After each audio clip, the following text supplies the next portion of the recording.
Leçon 4. Et si la plus grande mission d'un leader était la planète ? Pour la dernière partie de leur interview, je demande à mes invités de me parler d'un sujet qui leur tient à cœur, d'un engagement personnel ou d'une passion qu'ils aimeraient partager avec les auditeurs. Philippe a tout de suite choisi de parler de l'urgence climatique, une réalité qu'il constate au travers de ses voyages, un autre de ses centres d'intérêt qu'il a accepté de partager avec nous. On parle de carrière, on parle de développement, de progrès, mais force est de constater que malheureusement, le nombre d'humains sur la Terre augmente de manière drastique et grâce au progrès. Mais on peut se poser la question, est-ce que cette Terre a les capacités d'avoir 8, 9, 10 milliards d'habitants ? Et force est de constater qu'au travers de différents voyages, tout ce que je peux entendre se constate. Et oui, je pense que c'est une donnée qui est à prendre en considération de manière grave. Est-ce que la Terre a la capacité de continuer à héberger en fait tous ses habitants? Est-ce que l'épuisement des ressources montre maintenant largement ses limites? On a le réchauffement climatique.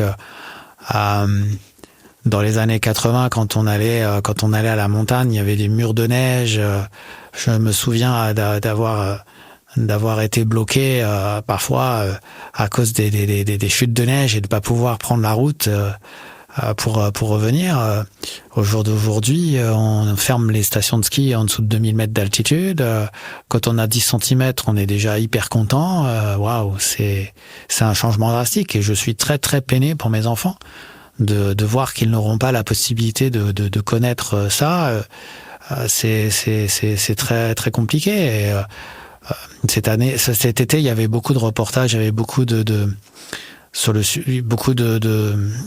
publications sur le sujet des plastiques. C'était ça fait aussi beaucoup réfléchir. Comment pouvons-nous concevoir des matières, les exploiter, les utiliser, et puis avoir ces plastiques qui malheureusement restent, se dissolvent et qu'on retrouve au milieu des mers des particules de plastique qui sont ingérées par les poissons. Enfin, ça pose une énorme problématique, énorme. Je veux dire, ça me touche énormément, vraiment. Je veux dire, malheureusement, quand on voyage, il y a plus de parties dans le monde gardées ou restées à l'état sauvage, à l'état. Par exemple, j'ai eu l'occasion d'aller voir les loups dans le parc de Yellowstone aux États-Unis. J'étais absolument ravi et très ému de pouvoir contempler des meutes de loups dans les vallées.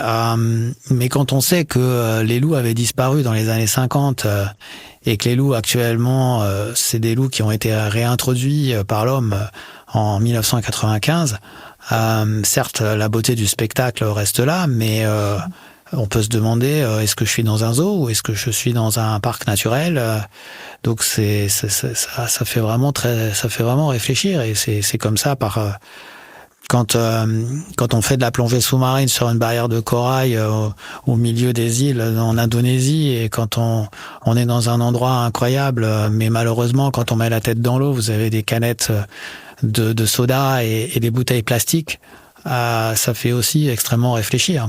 Donc je pense qu'il y a vraiment une prise de conscience qui doit être faite, et il faut d'une manière très globale avoir une attitude beaucoup plus responsable et trouver des solutions pour que cette terre puisse continuer à être aussi belle et puisse susciter toujours l'émerveillement dans sa beauté, dans sa nature, et voilà.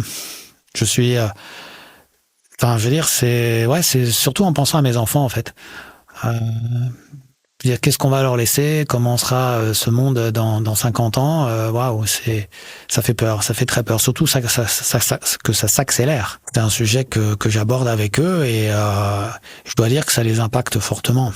Ça les impacte beaucoup. Quel monde vous nous laissez ? Ah ouais ? Ouais. Pourquoi pourquoi ça? Quel monde vous nous laissez? Ils trouvent que c'est extrêmement stressant. Leur retour, c'est que le monde est stressant, très stressant. Et ça, moi, je n'ai pas eu ça dans mon enfance. Dans mon enfance, dans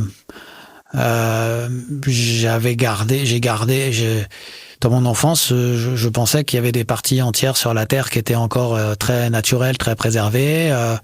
Je pensais que la pollution n'existait pas forcément. Enfin, j'avais pas cette conscience. Mais mes enfants, oui, ils l'ont de manière très aiguë, très très aiguë. Non, mais parce que je leur fais aussi partager ça. Je leur fais partager ce que je constate et je partage avec eux mon jugement assez amer de ces constatations. Et ils en sont conscients.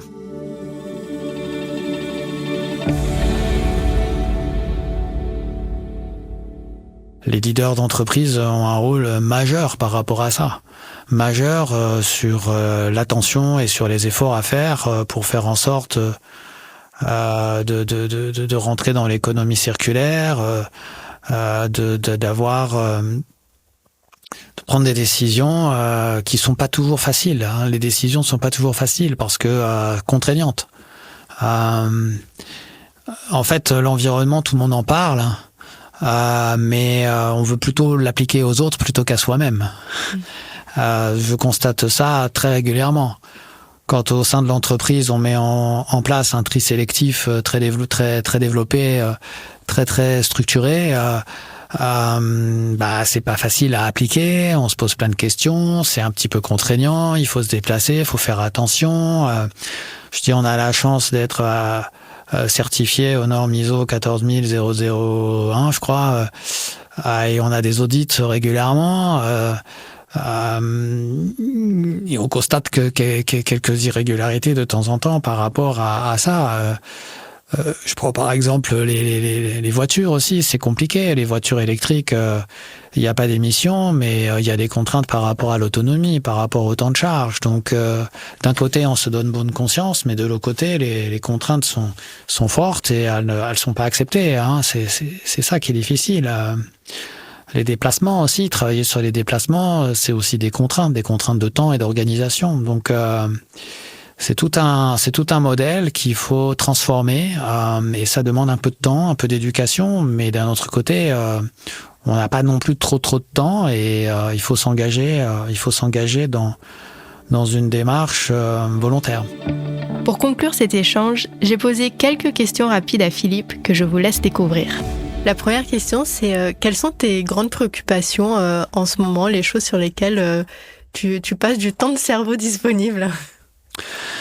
Le temps de cerveau, je crois qu'on en a parlé un petit peu, c'est faire en sorte que les innovations puissent être comprises, utilisées et montrer leur intérêt. Après, bien sûr, on est concerné par l'économie, la situation politique, on est concerné par le budget de la France. Donc ça, c'est des choses qui sont au cœur de notre activité au niveau français. Et après, je pense que les activités médicales ont des progrès absolument incroyables par rapport à l'intelligence artificielle, par rapport à l'automatisation, par rapport au suivi. Je pense que le numérique a une part énorme. Je pense qu'il y a encore beaucoup de choses à accomplir et c'est avec il y a beaucoup de réflexions au sein des équipes et sur les innovations à venir avec tout ce que ça engendre en termes de formation, en termes de création de nouveaux métiers, en termes d'économie. Donc c'est passionnant, c'est vraiment passionnant. Qu'est-ce que tu aimerais qu'on retienne de cet échange? Quels sont pour toi les messages que les jeunes qui nous écoutent Alors d'abord, c'est que tout est possible. En fait, si on n'a pas forcément au départ, si on n'a pas forcément une voie tracée ou si on n'est pas forcément enfin, si les choses ne vont pas forcément dans le bon sens dès le départ, il faut pas être anéanti, il faut pas se résoudre. Au contraire, il faut continuer à être ouvert, et tout arrive forcément quand on a l'envie, l'engagement, le sens des responsabilités, quand on a le bon comportement aussi. Je pense que le comportement est fondamental, le comportement d'écoute. Je dis toujours, quand je rencontre des nouveaux collaborateurs, je leur dis toujours, pour y arriver, c'est très simple. Il faut toujours poser la question pourquoi. Et une fois que vous avez posé 4 fois pourquoi, il faut dire montrez-moi. Et si vous avez cette attitude, je suis absolument certain que vous y arriverez. Il faut juste un peu de temps. Et après, il faut faire des belles rencontres. Et les belles rencontres, il faut parfois savoir les créer. Et puis être ouvert, écouter. Donc c'est pourquoi. Montrez-moi. Et voilà, et savoir être ouvert. Et parce que le podcast s'appelle Mentor, la dernière question, c'est est-ce que tu as aujourd'hui encore des mentors ou des personnes qui t'inspirent ? C'est une très bonne question, bien sûr. Je suis toujours assez sensible par rapport à des personnes qui prennent la parole avec beaucoup d'intelligence et qui surgissent un peu de nulle part. Par exemple, je suis étonné dans les gares, vous avez des pianos qui sont en libre service et je suis toujours très très étonné. Parfois, vous avez des personnes qui viennent jouer, qui jouent fabuleusement bien, et pourtant, c'est des gens qui surgissent de nulle part et qui montrent un talent incroyable. C'est pour moi une sorte de source d'inspiration. Ouais. Merci beaucoup, Philippe. Merci, Anka.